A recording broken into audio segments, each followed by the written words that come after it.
as the next group that you can see up.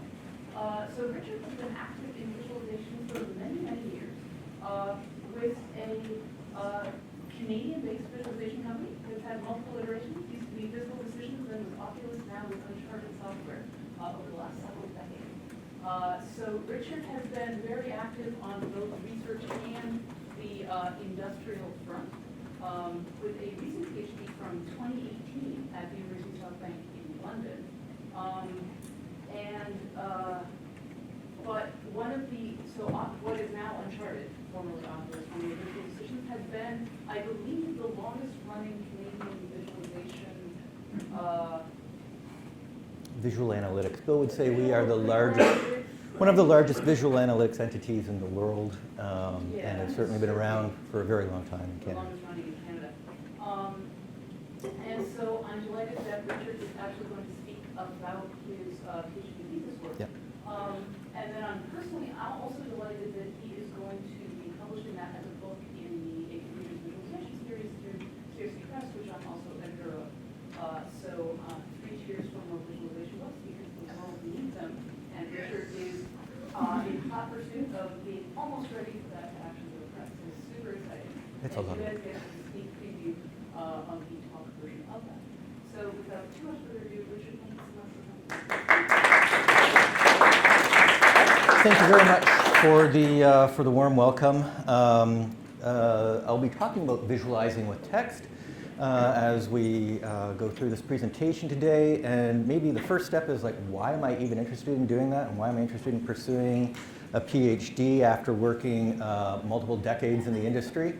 And one of the things that I've always felt very strongly about was we need to be creative with our visualization design ideas. We need to have a lot of different alternatives, a lot of different ways to think about working with visualization so we don't get trapped. McLuhan gives a great quote that says, or roughly something along the lines, if everything looks like a nail, or if you only have a hammer, everything looks like a nail, or we get trapped by the tools, our tools define us, something like that. I'm ad-libbing it, but something along those lines, right? So we need to have ways of thinking about the design space of what we're creating, because that's going to enable the range of opportunities that we have and will enable better kinds of solutions. So if we think about defining the entire range of possibilities for working with text and visualizations, we're going to be able to come up with new kinds of visualizations that we probably don't see in the viz community and viz literature today. But if we actually are willing to look outside of the viz community and maybe look back across the last 1,000 years or in other domains, we'll see all kinds of things happening with text in ways that people use text above and beyond, say, just simple labels or sentences. So why do we want to visualize with text? Well, one way of thinking about it is from an economics perspective. Quantitative analytics is obviously a big market. Everybody here probably knows about Tableau. A bunch of people here probably really want to work for Tableau. And the BI marketplace, quantitative analytics marketplace, depending on which reports you read, you're looking at $4, $5, $8 billion a year. Now, on the other hand, we know that there's very large amounts of text data that's out there, not quantitative data. Depending on the ones that you read, it may be around 80% of all data is text. And then we also know that there's a lot of money in text analytics too, and the scale of that may be massive. So for example, the bulk of Google's revenue, $100 billion a year, is largely derived from being able to take a lot of messy textual data and organize that so people can actually use that. So the scale of the numbers here are actually quite staggering if you look at the difference between them. And that's a company that just dominates that particular kind of data. So it's really interesting from an economic standpoint. It's also interesting from a visualization research standpoint. So we're seeing a number of different calls where people are saying, we need to be able to bring visualization together with AI to build better ways to do translation, for example. So Strobel on the left and Jeff's lab on the right doing some work.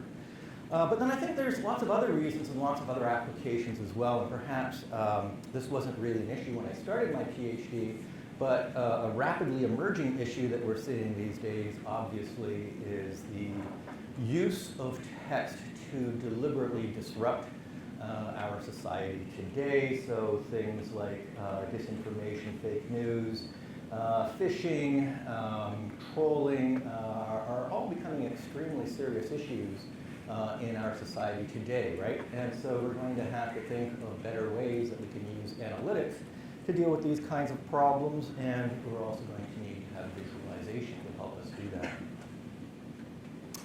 So, how are we going to go about thinking about working with text? How do we begin? First, we need to go through and understand, well, what is the design space? What is the parameter? What are the levers that we have to work with? And then, given a bunch of new ways of thinking about these design elements, we get into a discussion around, well, what can we actually do with those capabilities? So I'm assuming, how many people here are directly coming from a visualization background? And how many people are coming from a non-visualization background? Okay, so we've got a large group of people here who are not coming from a visualization background.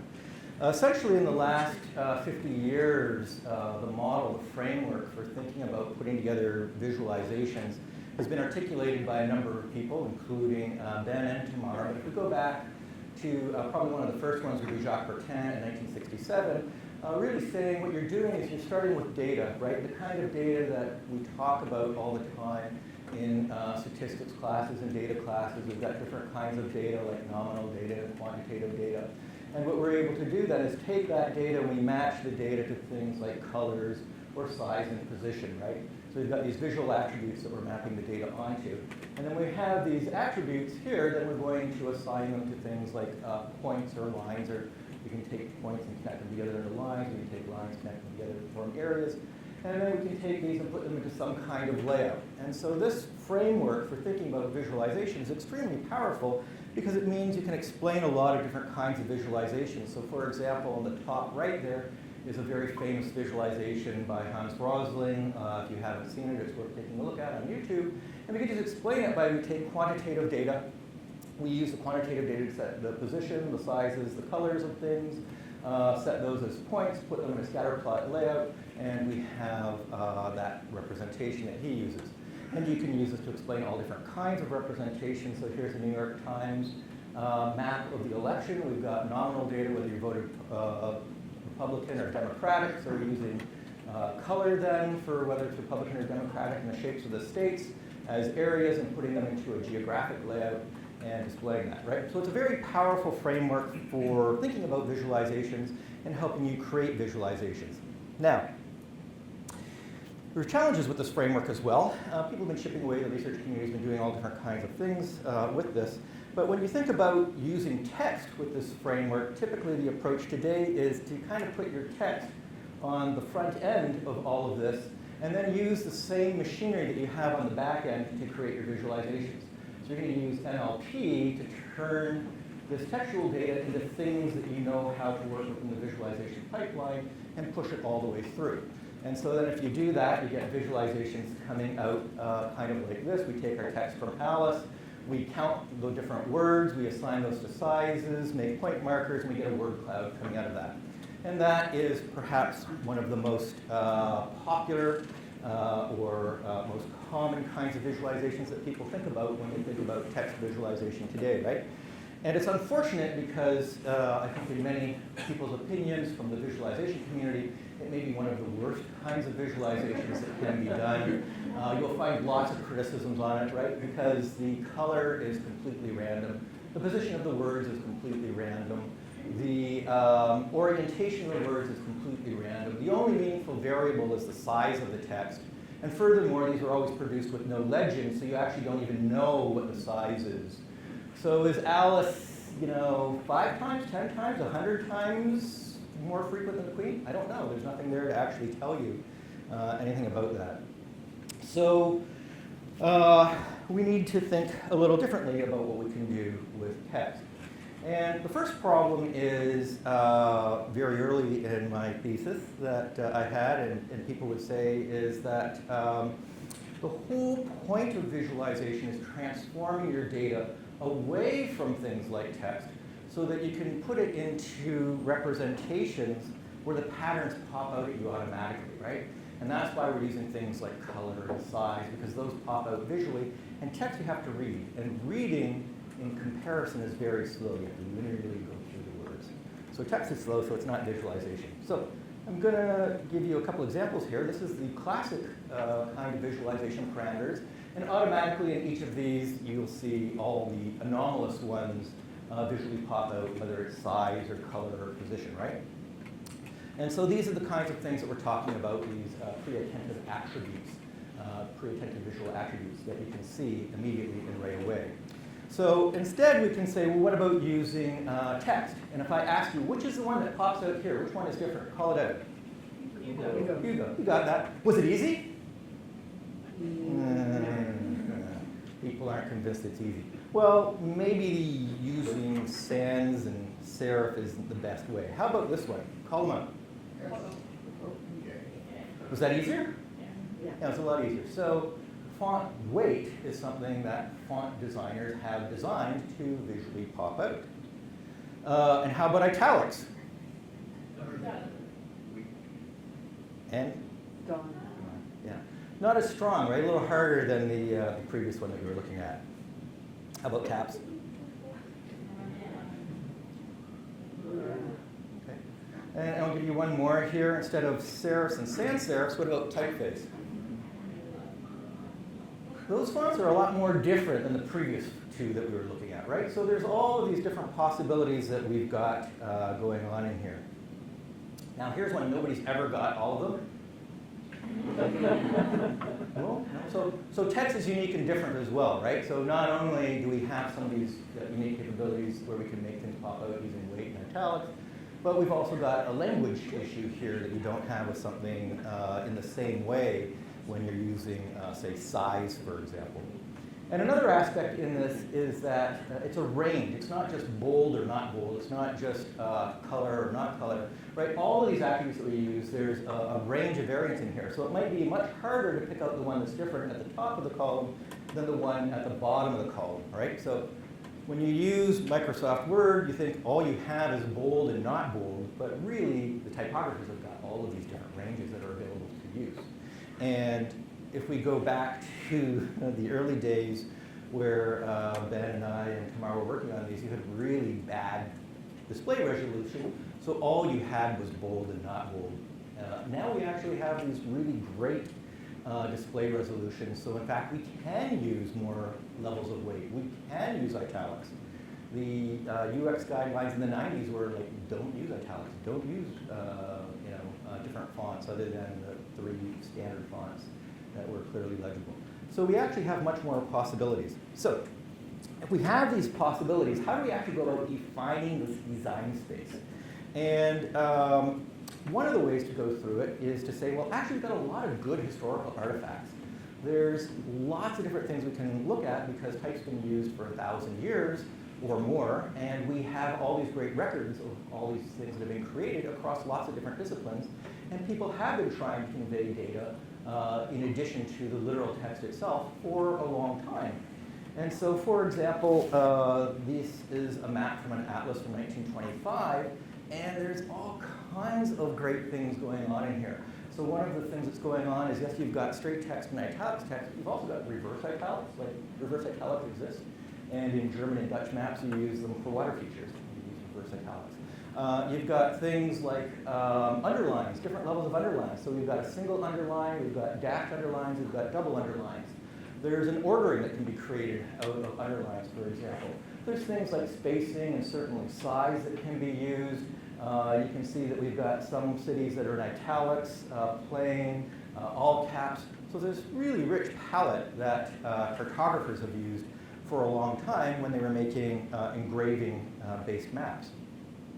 And we can go back even further, and we can say, when it was written by hand by monks in libraries, you had complete flexibility of what you could do. You could make, here's obviously a graph visualization, where the text is inside the nodes and outside of the nodes and under the nodes, and weaved all around between the nodes. We've got different colors, and we've got drop caps, and various different highlights going on, right?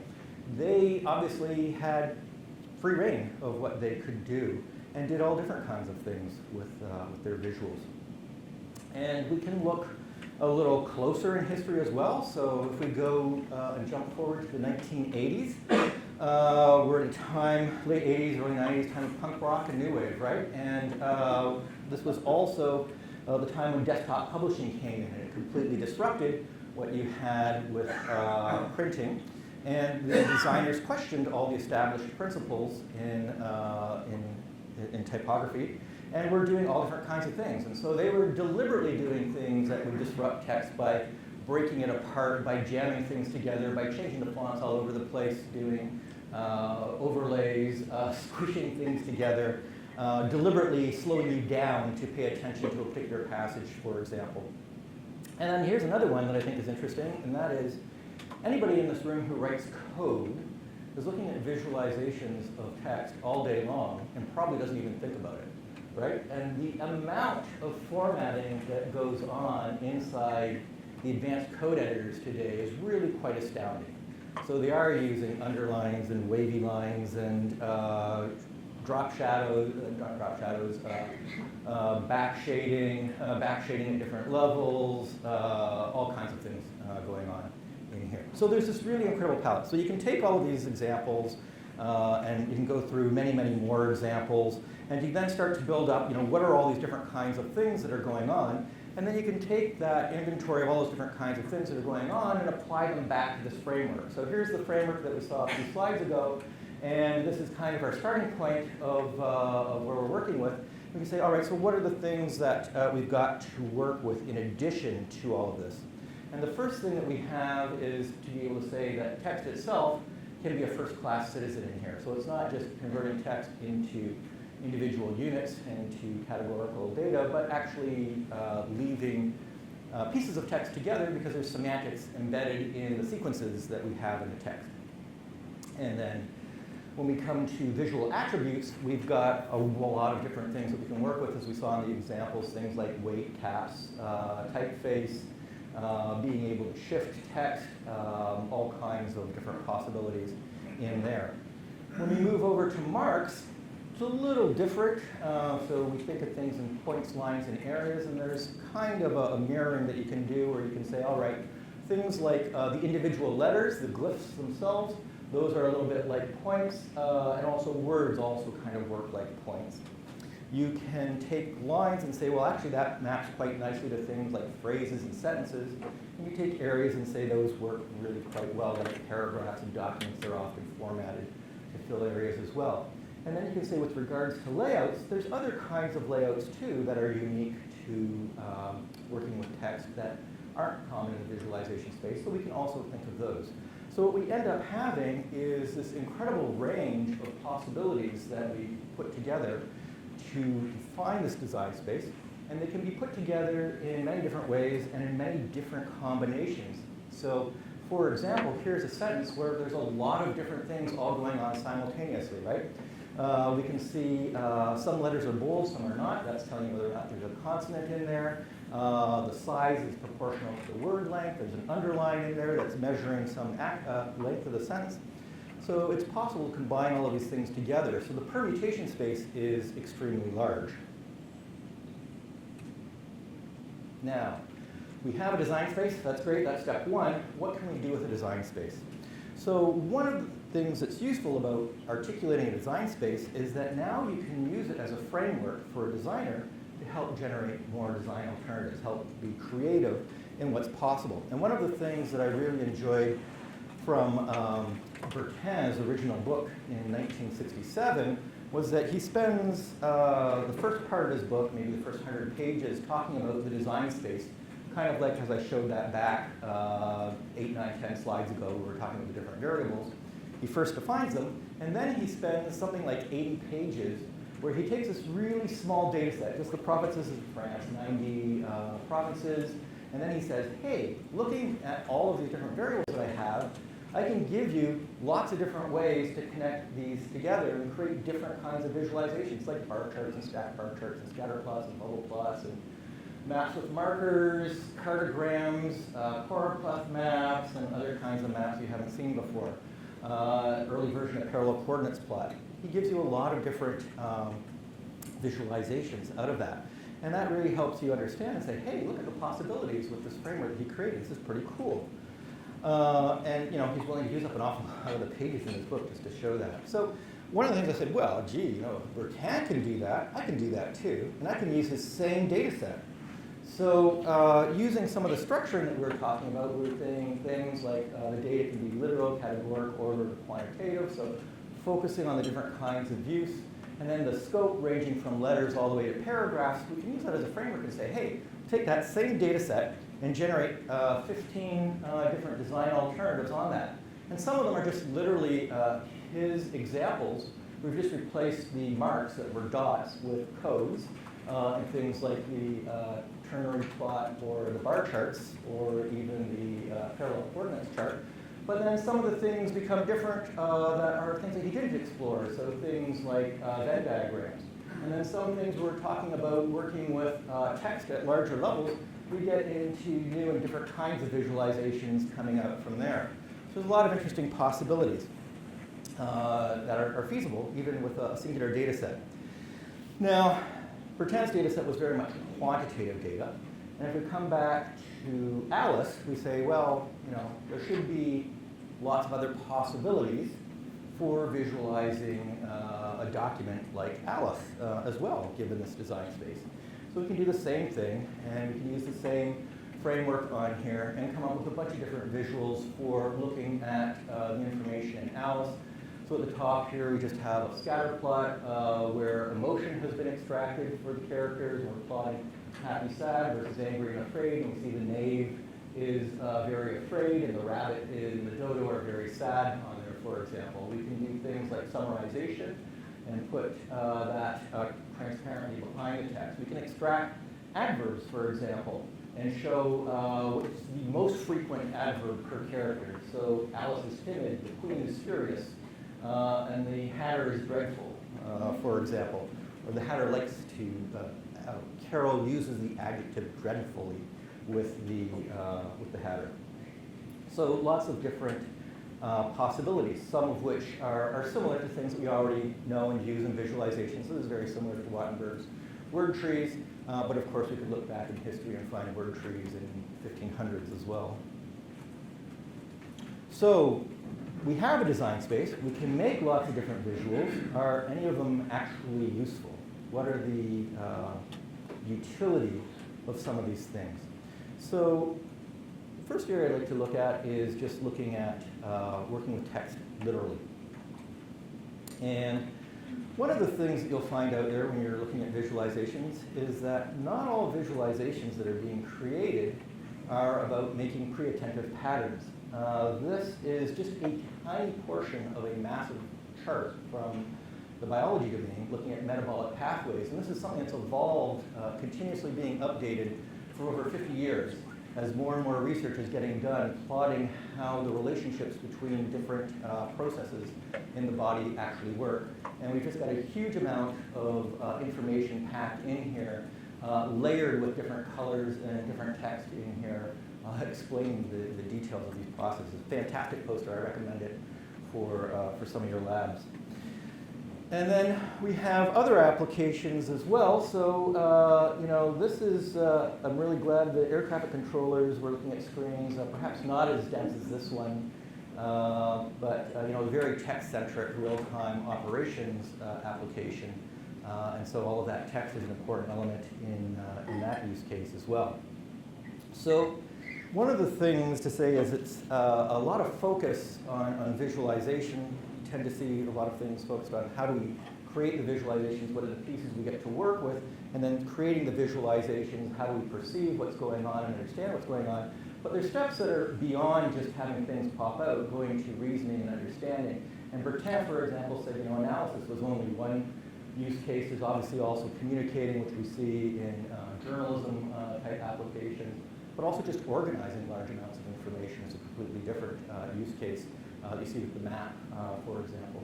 And then Thomas and Cook, they talk about things like analytical reasoning, right? So you're getting back to things like knowledge and reasoning around understanding what you're working with. And so if we think about that, we can just take a very simple bubble plot as a starting point. And this is a bubble plot just showing birth rate and death rate. Each dot in here is a different country. And there was also data on the population of the country, so we use that for color and size. And there's obviously a wonderful pattern that's visible in here right away. There's obviously some outliers that are visible in different points. The largest countries, we've probably got China and India there, you can tell those. But if you start digging in a little bit further, it's, well, how do I now determine what is the outlier in a particular place? And there we would use something like interaction to be able to tell that. But interaction, you got to move a mouse and you got to formulate what is your question and what are you doing and so forth. So there's some extra steps cognitively required there to achieve that. So instead what we can do is we can take the exact same visual and just simply replace the solid fill with two-letter codes. These are the same two-letter codes you're typing in your web browser all the time, standard ISO codes per country, and so now you can automatically tell which is China and which is India. It's right there visible to you, and you can automatically look and see what are your outliers. So at the bottom here, we've got Kuwait that has a really high birth rate and extremely low death rate, and it's also near like Bahrain and Qatar and the Arab Emirates. And you can use your pre-existing knowledge that you have of the world to start to gain insights above and beyond what was just depicted with the bubbles before. I know about countries, I know these are all Gulf state countries, right? I look up at the top, I see Malawi, Niger, Rwanda, Uganda. We're looking at Central Africa. Over here, I've got Ukraine, Latvia, Russia, Estonia, Hungary, Bulgaria. Wait a minute, those are all former East Bloc countries, right? So you're able to bring a level of understanding and achieve some serendipitous understanding of some of the things that are going on in here that are hard to tell potentially with some just other simple visual representations. So you can bring all that to work with you. And then certain kinds of tasks are going to be easier as well. So if I ask of these two plots, which country has the lowest birth rate, well, we can actually look at that and model that. So we can say, using the Card's GOMS model or Lowe's-Haddam model as well, where they experimentally derive what are the steps and what are the times for a given task, and determine, if we're looking for the country with the lowest birth rate, we have to look at the axes. There's a time to do that. We have to find the leftmost dot. We then have to identify the country, add that all up, and there's your task time to achieve that. And we can do the same thing for the plot that doesn't have any text on it at all. And in this case, we now have to move and do a tooltip because it's not explicitly represented, and that takes time. And that extra time is something that we can then compute, and we can then say the difference in the time is that our visual representation is going to be, our textual representation is going to be faster for that kind of task. Here's a different example. I do a lot of work professionally in financial services. I work with people who look at time series charts all day. These are people who just spend a phenomenal amount of time looking at this because it gives them insights into where the markets are going and helping their clients understand where and how money should be moved around across different markets. So things like economic data here, this is the unemployment rate that we have. We've got 37 or so different countries reporting unemployment rate. We can make a plot on this. We could use small multiples. We could use overlays of 5. We could use various different representations. The challenge is when you try to look at and understand them together and do direct comparisons across them, it becomes difficult to do because you can't just overplot them because you can't really see what's going on in these. You can't come up perceptually with 35 different unique colors that you can tease apart. What you could do is you could take those lines, just like we saw on the very first slide, and just simply replace the lines with text.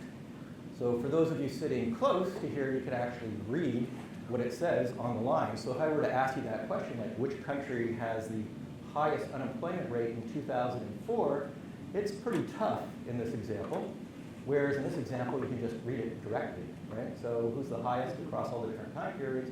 You can just read right off of the chart directly without having to do any kind of cross-referencing anywhere.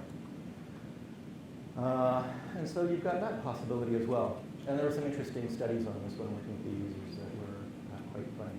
So literal text is actually really interesting. It has all of these various different benefits, of which I've only touched on a couple in here, and there are a wide range of different possibilities we can look at to look at literal text. And so that's just one section of the book talking about literal text. There are other things to talk about as well, like working with those typographic attributes. So the typographic attributes where you've got things like bold and italics and so forth, how could we use those kinds of things? And one area that those could be useful in is in set analysis. So in set analysis, we're often looking at different kinds of sets and what are the intersections between those, and understanding, for example, the proportions between them. But we end up with trying to compare proportions for shapes that are really kind of distorted pieces of geometry, and it's difficult to do that kind of comparison perceptually. Another thing that's missing in just this kind of standard representation of a Venn diagram is that the individual elements, the individual items in their memberships, those individual items are missing. And a lot of tasks that people are actually interested in doing when they're doing set analysis is related to those individual items. So if we take this Venn diagram of the US Senate, we can keep that same Venn diagram and instead put in literal text in here. And so right away, we can make comparisons between sizes much more easily because they're just a vertical comparison that we're making. You don't have to compare very weird shapes. And we can use the typography as well to help create differentiation between the different parts of the plot. So for example, in this case, we're talking about Republicans and Democrats. So you can see that Republicans are right-leaning. You can see that Democrats are left-leaning. And you can see that Bernie Sanders is not leaning in either direction there. So we've got an encoding that actually can work for the way that you might even think about political parties on there. And like you saw that one example of a sentence with all those different formats going on, well, all those different formats are going on here as well. So we've got things like male versus female. You see blue and pink. So it's a very connotative association. But it's also very distressing that when we look at the Senate, we can say, wow, is that still incredibly male-dominated and completely underrepresented by one of the genders still in the 2010s here. And so on. Now, we might want to take that up to more dimensions, more sets. And how do we work with more sets? Venn diagrams get to be very complex when you go beyond 4 or 5 different sets in there. And so one approach to do it is to create a graph. And each set is just a different marker in the graph. And then each of the elements becomes a little dot in there.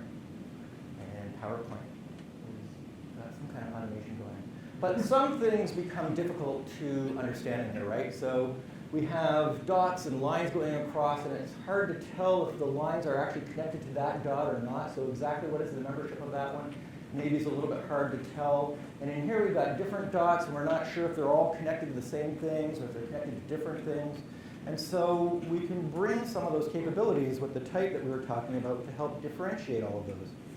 And this is a data set that was done by National Research Council of Canada, where they crowdsourced people taking words and determining the emotion associated with those words. And so we've got words that have association with things like anger, like battle and fight. We've got words associated with disgust, like boy and John, and so forth. And what we've done here in visual representation is all the words are placed like you saw just a few moments ago, but we're using a different format for each one of them, right? So angry words are in a black letter font, heavy metal music, all using angry lyrics, and really liking black letter fonts, for example. Or joy is made with this bouncy text. Surprise has an exclamation mark. So some of them are connotative, some are a little bit more stretched. So sad is just lightweight.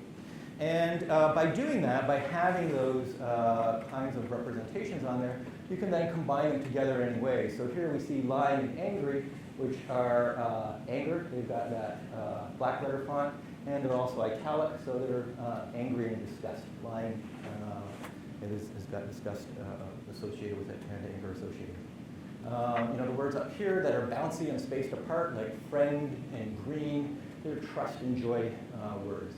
And then you get singletons here, like court. What's going on with court? Well, court's got anticipation, anger, and fear associated with it, which kind of sounds like sense. I was on jury duty actually on Monday and Tuesday this week. And those were definitely emotions that come through. And this is just a small data set. So that's scaled, we were talking about scaling to more data sets, sets. We can also scale it up to more words. And so this is 4,400 words from the same study that all have one or more emotion associated with them. And we can plot all of that. And this is readable on a 4K display.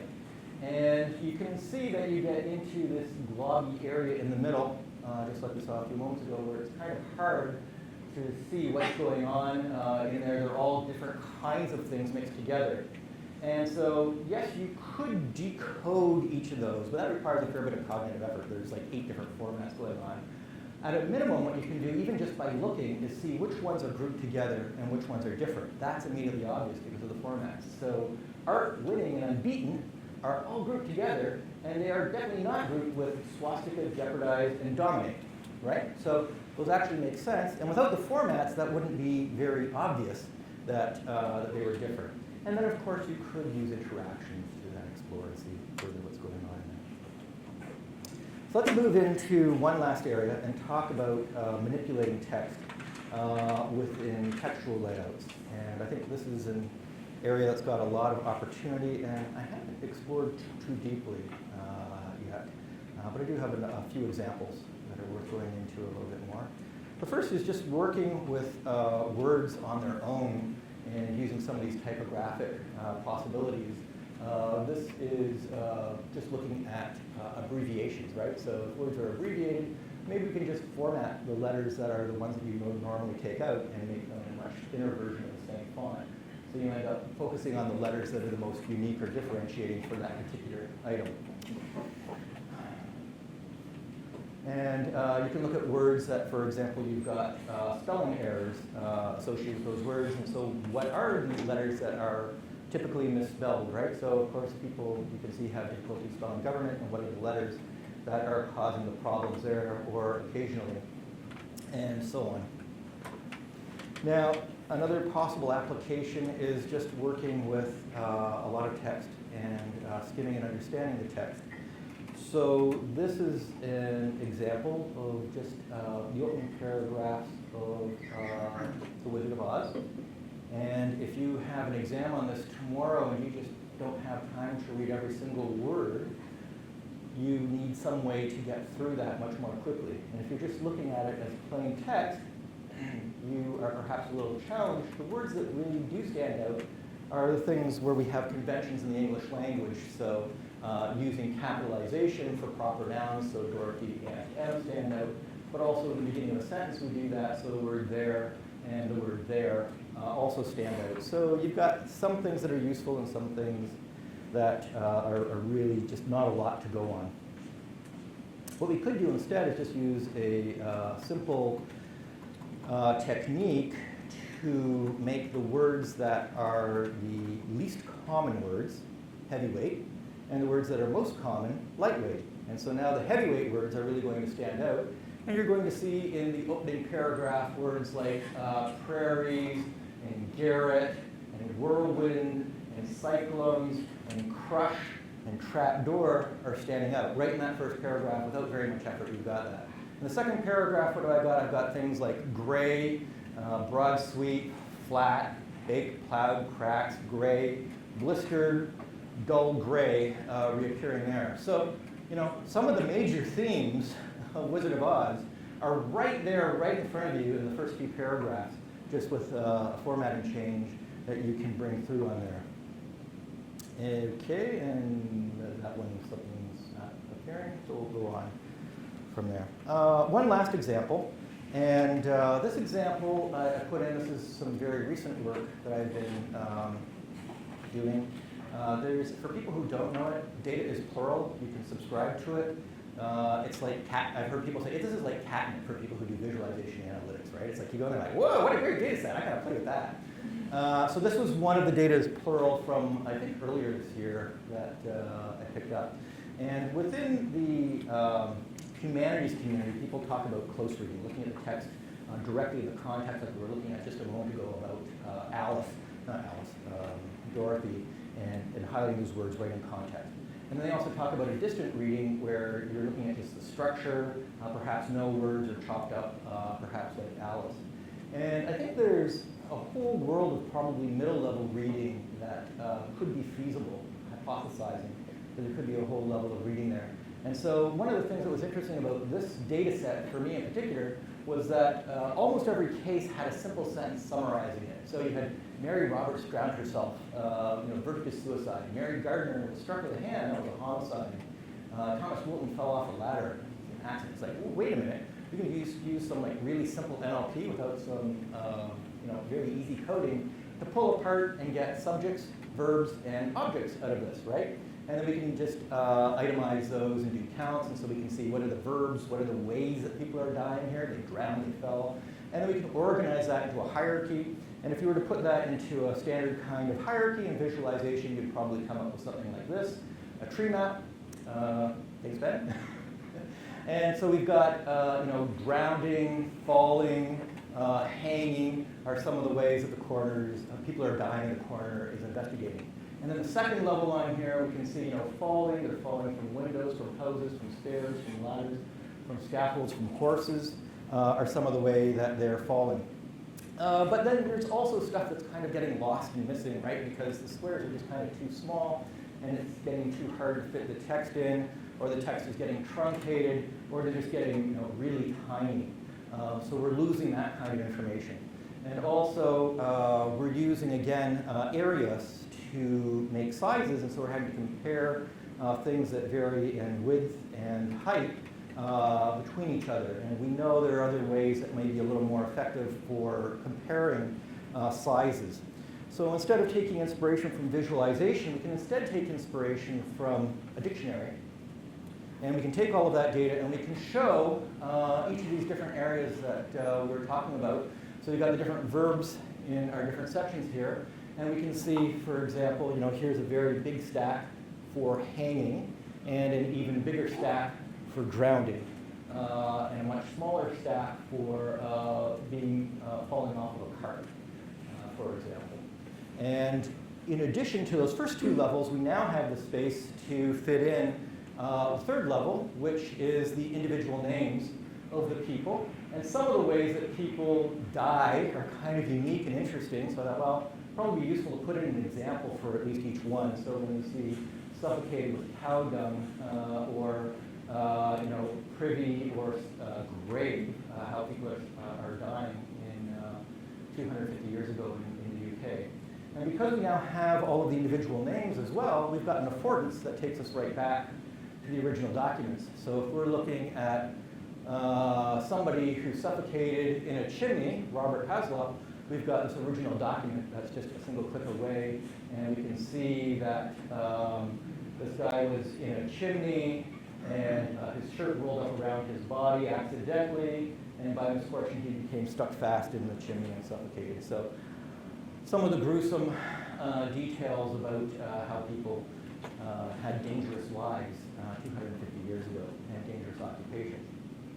So we've got that set of possibilities. And then we also have, because it's text, we can do things like work with just a simple search find on text strings, right? And so if we say child, we get all the unnamed child. So we see things that are children that are stillborn or died in giving birth, but we also see children being drowned, found dead, strangled, and suffocated as unfortunate ways of dying in Georgian London as well. And of course, it is an interactive visualization, so we can filter on different things. And we can say, all right, what about suicide? Just show me only the suicides and see what's going on here. So, for example, the background shading in this is gender, the gender bias. So we see it's all blue for shooting, people who shoot themselves. So men kill themselves by shooting themselves. This one is much more pink. Women tend to poison themselves in Georgian London. So lots of different examples that I've been able to show, hopefully some of them inspiring Some of you might still be questioning and saying, so like how do you look at these things? How do you evaluate them? And there's lots of different possible ways to evaluate. So for example, we already looked at this example and showed how you could measure the time for doing that. For this one, we actually worked with people who were experts who do look at time series charts all day long. And the way that experiment was set up, 2 of those experts took that line chart and said, I can answer that question, and I can trace with my finger through all those lines and figure out your answer for you. But they actually did solve that when given the text version, except the text was too small. So not only do we have these metrics, but we also have some useful observations coming back on there, and so on, right? So the text skimming, user feedback, on the tree map versus text, there's some different representations that I was looking at there, and we can create metrics around those, around how much of the content is readable, for example, and so on. So then, to wrap that up, what we have is this breadth of new visualization possibilities. And again, just using the same framework that we were talking about before, just putting the different types of marks and different kinds of scope, of types of data and the scope of the data. Here's a number of different visuals, some of which you've seen today, all of which are in the book. And you can see there's a lot of different kinds of visualizations in here, different possibilities. And a lot of those are, in fact, extensions of existing visualization techniques that we already love and can be taken further. And so probably any visualization technique that exists today has ways that it can be extended using these approaches. And if there's people in here from analytics, text analytics, and natural language processing, you'll also notice that a lot of the different kinds of things that we were talking about here could apply to different kinds of text analysis, like doing classifiers or doing sentiment and emotion that we talked about, and some of the other things that we went through. So again, not enough time to cover all of that. But really, hopefully inspiring to consider what might be possible and feasible when working with text analysis and visualization of where we go. So I think with that, actually, I'll just pop ahead and wrap up and say, Ben was asking if there's been any papers published on this. Yes, there have been 14, but largely in venues that are workshops or journals and in other domains. So no, there has not been one at This Week, for example. And if you're interested, all of these are on my blog, and so you can find links to them off of here. Thank you.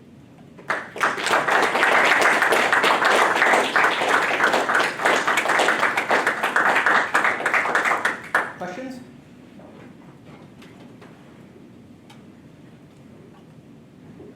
So you gave an example where you showed how different countries avert the death rate could be looked at in a graph.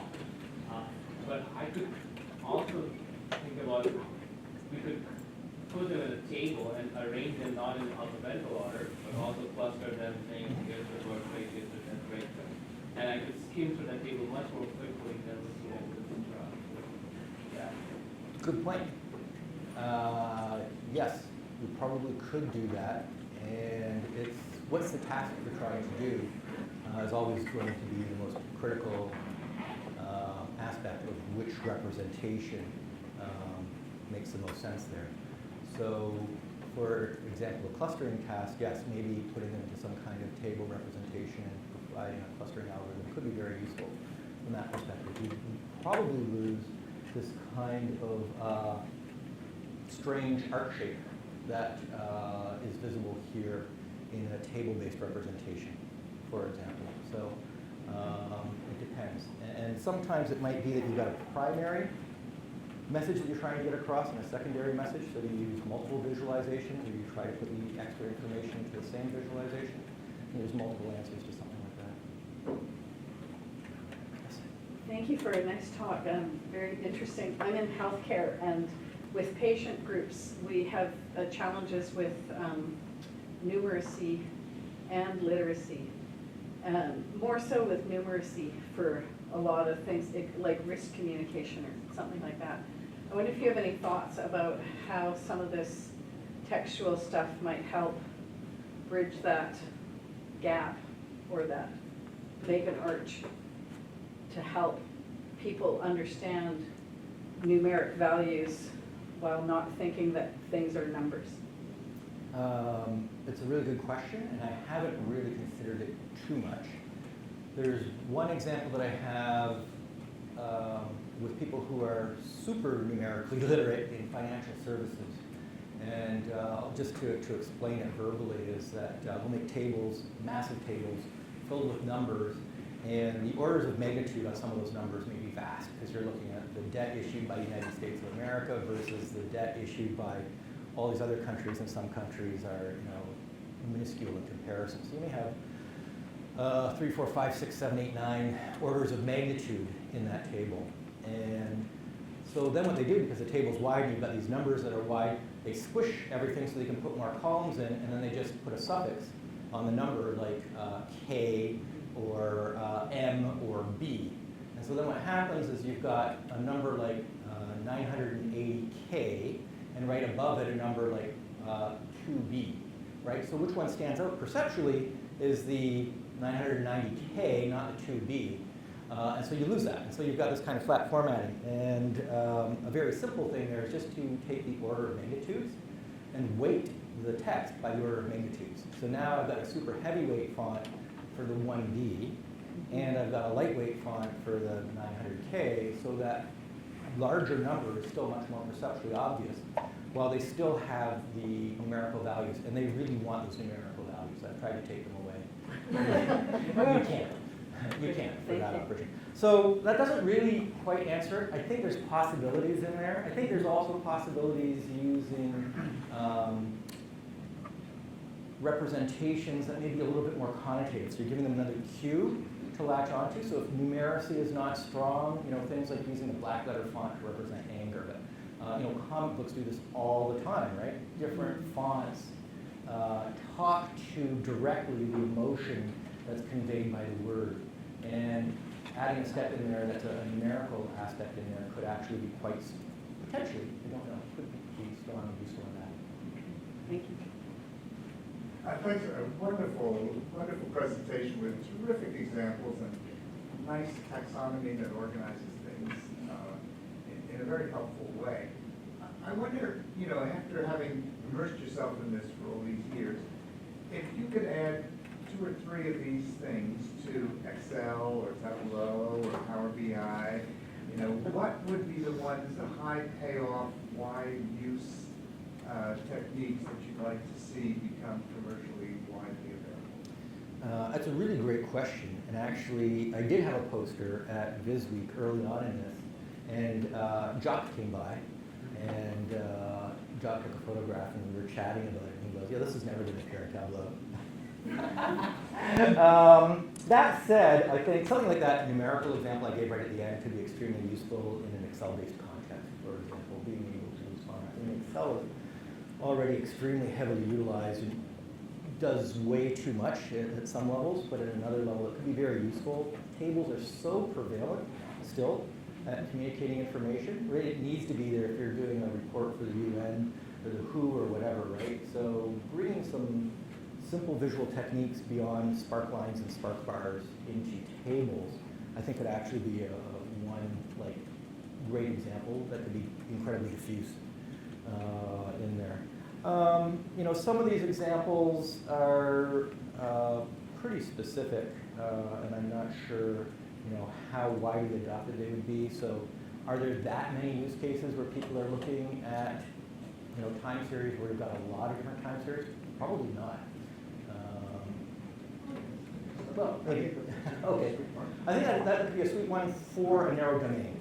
Right, but I mean, it's an easy way for people to understand it, and controlling the font size and comparing it depending on the number of time series you have would be an easy thing that people could adjust to get. In Note Excel and network analysis, we do use, for links, we will replace lines by the text that describes the meaning of the link, and that turns out to be very popular. I think this is also an interesting one, and I think this is actually a really interesting one when you look at the feedback on it, because it's, you tend to get extreme responses on this. If you're to use an electric scale, it's either 10s or 1s. Yeah. People either like it or hate it. It's not a binary. It is a binary response. It's Also- not a normal It's distribution at also all. easy to understand and easy to control, and so adding it as a featured word would be, Making it a simple toggle is I would be very happy easy to have that answer. as a featuring word to be able to use documents. So those would be three. Yeah, that's good. I think what we should do, because I know it's 11 and people might have other meetings to get to, is thank Richard for a fantastic talk. He will be sticking around to chat with some of the researchers later, so if people have further questions, they can come and ask them.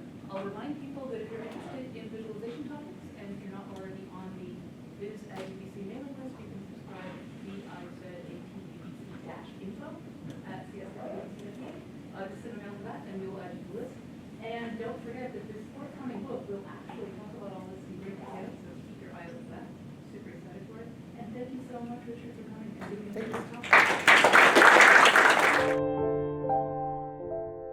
talk.